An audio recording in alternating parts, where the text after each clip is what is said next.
సిలబస్ను అనుసరించి ఒక్కొక్క టాపిక్ నుంచి ఎలాంటి ప్రశ్నలు రావడానికి అవకాశం ఉంది, ఆ సబ్జెక్ట్ని ఏ మేరకు చదివితే సరిపోతుంది, ఇది చాలామందికి సందేహాలకి కారణమయ్యే విషయం. అది ఫర్ ఎగ్జాంపుల్ జాతీయ ఆదాయం తీసుకున్నాం.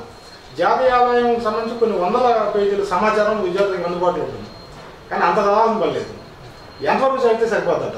అలాగే జాతీయ ఆదాయం నుంచి ఎలాంటి ప్రశ్నలకు అవకాశం ఉంది? మీరు మంచి క్వశ్చన్ అడిగారు సార్. విద్యార్థులకు సబ్జెక్ట్ ఏ స్థాయిలో చదువుకోవాలో అది ముందు తెలవాలి. అలా కాదని మార్కెట్లో ఉన్నటువంటి పుస్తకాలను కొనేసుకొని అందులో ఉన్నటువంటి సమాచారం అంతా నేర్చుకునేటువంటి ప్రయత్నం చేస్తుంటే అక్కడ టైం వృధా అయ్యే పరిస్థితి ఏర్పడుతుంది. దాంతోపాటు వారికి కన్ఫ్యూజన్ కూడా బాగా ఎక్కువ అవుతుంది. కాబట్టి ఎకానమీలో అడుగుతున్నటువంటి ప్రశ్నల్ని మనం దృష్టిలో పెట్టుకొని అనలైజ్ చేస్తే ప్రశ్నలు ఫస్ట్ ఎకానమీకి సంబంధించినటువంటి అంశాలలో 1947 నుంచి 2019 వరకు ఈ రోజు నాటికి భారత ఆర్థిక వ్యవస్థ స్వరూపంలో ఎలాంటి మార్పులు చోటు చేసుకుంటున్నాయి, భారత ఆర్థికాభివృద్ధిలో కీలకమైనటువంటి పాత్ర పోషించిన అంశాలు ఏంటి, ఇవి చూడాలి. ఎగ్జాంపుల్, హరిత విప్లవం భారత ఆర్థిక వ్యవస్థలో ఒక విప్లవాత్మకమైనటువంటి మార్పులు తీసుకొచ్చింది. వీటి మీద ఎగ్జామ్లో బాగా క్వశ్చన్స్ ఫేస్ చేస్తారు. అలాగనే 1991 ఆర్థిక సంస్కరణలు, న్యూ ఎకనామిక్ రిఫార్మ్స్, ఇవి భారత ఆర్థిక వ్యవస్థలో విప్లవాత్మకమైన మార్పులు తీసుకొచ్చినటువంటి టాపిక్ అది. సో ఇలాంటి అంశాలు మనం ఎక్కువగా ఫోకస్ చేయాలి. ఇప్పుడున్నటువంటి భారత ఆర్థిక వ్యవస్థలో భారత ప్రజల ఆదాయాలపై ఎక్కువ ప్రభావం చూపిస్తూ వారి ఆర్థిక స్థితిగతులను మారుస్తున్నటువంటి అంశాల మీద మనం ఎక్కువగా ఫోకస్ చేస్తే ఎగ్జామ్లో మంచి స్కోర్ చేయడానికి అవకాశం ఉంటుంది. ఇక జాతీయ ఆదాయం అనే ఒక టాపిక్ వచ్చేసరికి ఇందులో మనం సబ్జెక్ట్ని బేస్ చేసుకొని ఎంత కావాలనుకుంటే అంత ఇన్ఫర్మేషన్ తీసుకోవచ్చు. కానీ జాతీయ ఆదాయంలో ప్రధానంగా concepts of national income, components of national income, ఈ రెండు ప్రధానంగా మనం అర్థం చేసుకోవాలి. జాతీయ ఆదాయ భావనలు బాగా ఇందులో జీడిపి అంటాం, ఎన్డిపి అంటాం, జిఎన్పి అంటాం, ఎన్ఎన్పి అంటాం. వీటి మధ్య గల వ్యత్యాసాలను పర్ఫెక్ట్గా మనం తెలుసుకొని పోవాలి. ఈ వ్యత్యాసాల మీదనే మనకు ఎగ్జామ్లో క్వశ్చన్స్ అడుగుతారు. మరి జీడిపి అన్నప్పుడు అందులో ఏ విభాగాలు, ఏ కాంపోనెంట్స్ వచ్చి యాడ్ అవుతున్నాయి? మనం జీడిపి అన్నప్పుడు C+I+G+X-M ఇలా తీసుకొస్తున్నాం. మరి జిఎన్పి అన్నప్పుడు C+I+G+X-M అంటూ మళ్ళీ ఎక్స్ట్రాగా R-Pని యాడ్ చేస్తున్నాం. ఆ R-P ఎందుకు యాడ్ చేయాల్సి వస్తుంది? జీడిపికి R-P యాడ్ చేస్తేనే జిఎన్పి ఎందుకు అవుతుంది? ఈ R-P యొక్క ప్రత్యేకత ఏంటి? సో జీడిపికి జిఎన్పికి మధ్య గల తేడా ఈ R-P. ఇలా వాళ్ళు చదువుకోగలగాలి వ్యత్యాసాలు. అలాగనే జీడిపికి ఎన్డిపికి మధ్య గల తేడా ఏంటి, దాన్ని వాళ్ళు అర్థం చేసుకోగలగాల. సో ఇలా వాళ్ళు ప్రతిదాన్ని కంపేర్ చేసుకుంటూ చదువుకుంటూ ఈ concepts of national income and components of national ఇన్కమ్ను వాళ్ళు పర్ఫెక్ట్గా వాళ్ళు డీల్ చేసుకోగలిగితే ఈ జాతీయ ఆదాయం పెద్ద కష్టమైన టాపిక్ అయితే ఏం కాదు. నిజానికి ఒకటి ఈ కాన్సెప్ట్స్ అర్థం చేసుకోగలగాలి, ఈ కాంపోనెంట్స్ని వాళ్ళు అర్థం చేసుకోగలగాలి, దాన్ని పోల్చుకోగలగాలి. అప్పుడు ఆటోమేటిక్ జాతీయ ఆదాయం మీద వాళ్ళకి పట్టు వస్తుంది, ఆటోమేటిక్ వస్తుంది. అంటే ఇంతకుముందు ఎలాంటి ప్రశ్నలు వచ్చాయి అది చెప్తారా? జాతీయ ఆదాయం నుంచి మనకు తరచుగా ఎగ్జామ్లో జాతీయ ఆదాయంలో అడుగుతున్నటువంటి ఒక ప్రధానమైనటువంటి క్వశ్చన్ ఏంటంటే తరుగుదల ఈ క్రింది అంశంలో కనిపిస్తుంది. తరుగుదల దీనికి సంబంధించినది అంటూ గతంలో క్వశ్చన్ ఉంది. అందులో జీడిపికి ఎన్డిపికి మధ్య గల తేడా తరుగుదల, లేదా జిఎన్పి ఎన్ఎన్పికి మధ్య గల తేడా తరుగుదల. ఈ తరుగుదల అంటే దీని గురించి ఆలోచించినప్పుడు యంత్రాలను వాటి విలువను ఉన్నట్టుగా లెక్కిస్తే అది గ్రాస్ వాల్యూలో నేషనల్ ఇన్కమ్ వచ్చేస్తుంది. యంత్రాలలో ఉన్నటువంటి తరుగుదలను తీసేసి మనం జాతీయ ఆదాయాన్ని లెక్కిస్తుంటే అప్పుడు నికర విలువలో జాతీయ ఆదాయం ఎన్డిపి తెలుస్తుంది. సో మనకు జాతీయ ఆదాయం లెక్కిస్తున్నప్పుడు ప్రజలందరి ఆదాయాన్ని వారి ఆస్తుల విలువను లెక్కిస్తారు. అందులో యంత్రాలు కూడా ఆస్తులే కాబట్టి ఉన్నట్టుగా లెక్కిస్తారు.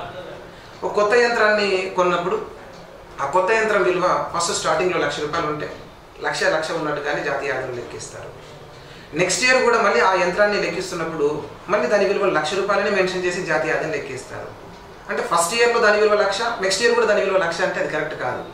సో యంత్రం విలువ ఉన్నట్టుగానే లెక్కించారు కాబట్టి అది గ్రాస్ వాల్యూ. మరి ఇప్పుడు యంత్రం విలువలో తరుగుదల పొందుతుంది. ఒక 1 ఇయర్ పాటు యంత్రాన్ని వాడినాం కాబట్టి అది కొంత తరుగుదలకు గురవుతుంది. ఆ తరుగుదలను తీసేసి అప్పుడు యంత్రం విలువను లెక్కగట్టి ఎంత ఉంది, 10,000 ఉందా, 5,000 ఉందా, తరుగుదలను తీసేయాలి. ₹1,00,000 ఆ 10,000 తీసేసి ఆ 90,000 రూపాయలు మాత్రమే జాతీయ ఆదాయంలో కౌంట్ చేస్తుంటే అప్పుడు దానిని ఎన్డీపీ అని పిలుస్తాం, అంటే నెట్ వాల్యూ అంటాం దాన్ని. సో దీని మీద మనకు ఎగ్జామ్లో ప్రశ్న ఉంది, ఎలా ఉంది? తరుగుదల ఈ క్రింది అంశానికి సంబంధించినది. మరి ఇప్పుడు ఆ క్రింది అంశానికి సంబంధించింది అన్నప్పుడు దానికి చాలా ఆల్టర్నేట్ ఆన్సర్స్ ఉన్నాయి. యంత్రాలలో తరుగుదల అనవచ్చు. ఈ యంత్రాల మీద మనం చేసే పెట్టుబడిని స్థూల పెట్టుబడి అంటాం. ఆ స్థూల పెట్టుబడిలో తరుగుదల అనవచ్చు. లేదా యంత్రాల మీద చేసేటువంటి పెట్టుబడిని వీటిని ఒక రకంగా మనము స్థిర మూలధనం అంటాం. కాబట్టి స్థిర మూలధనంలో తరుగుదల అనవచ్చు. లేదంటే యంత్ర పరికరాలలో తరుగుదల అనవచ్చు. సో ఈ క్వశ్చన్కి ఇన్ని ఆన్సర్లు ఉన్నాయి.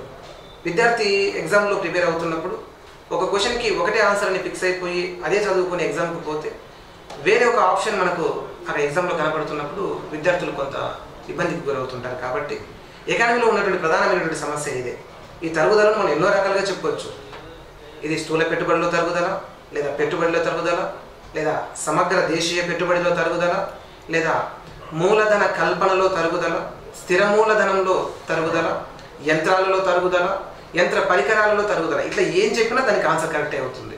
సో ఎకానమీ సబ్జెక్టు నేర్చుకున్న వాళ్ళకి దీన్ని ఎన్ని రకాలుగా చెప్పుకోవచ్చు అనేటువంటి ఒక అంశం వాళ్ళకి తెలిసి ఉన్నట్టయితే సో ఎకానమీలో ప్రశ్న ఏ స్థాయిలో వచ్చినా వాళ్ళు దానికి ఆన్సర్ చేయగలరు.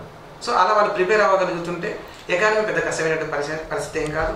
జాతీయ ఆదాయం లాంటి టాపిక్లో నిజానికి కొంత సబ్జెక్ట్ నేర్చుకునేంత వరకు అది ఇబ్బంది పెట్టినా సబ్జెక్టుని పట్టు సాధించగలిగితే అసలు జాతీయ ఆదాయం సమస్యనే కాదు.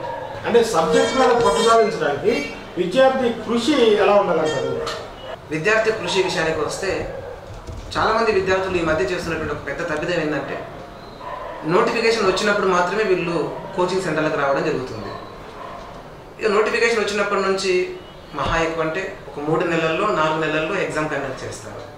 దీంతో ఈ 3-4 నెలల్లో వీళ్ళు ఎకానమీ చదవాలి, ఎకానమీతో పాటు ఇతర సబ్జెక్టులు కూడా చదువుకోవాలి. దీంతో ఒక్కసారిగా వాళ్ళ మీద బర్డెన్ పెరిగిపోయి ఈ ఎకానమీని చదువుకోవడంలో కొంత వెనకబడిపోతున్నారు.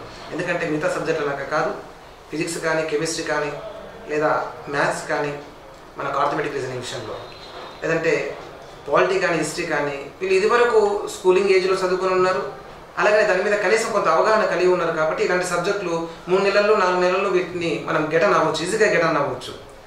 కానీ ఎకానమీ సబ్జెక్ట్ విషయానికి వచ్చేసరికి వీళ్ళు కొంత ముందు జాగ్రత్తగా వీళ్ళు ప్రిపేర్ అయ్యి ఉంటేనే ఎగ్జామ్లో సక్సెస్ అవ్వగలరు. దట్ మీన్స్ నోటిఫికేషన్ రావడం కన్నా ముందే కరెక్ట్గా ఒక 6 నెలల నుంచి 8 నెలల పాటు వీళ్ళు టైం తీసుకొని అంత లోపలనే నోటిఫికేషన్ వచ్చే నాటికే ఎకానమీని చదువుకొని పూర్తి స్థాయిలో సిద్ధంగా ఉన్నట్లయితే అప్పుడు వీళ్ళు ఎగ్జామ్లో ఎకానమీ నుంచి మంచి స్కోర్ చేసే అవకాశాలు ఉంటాయి.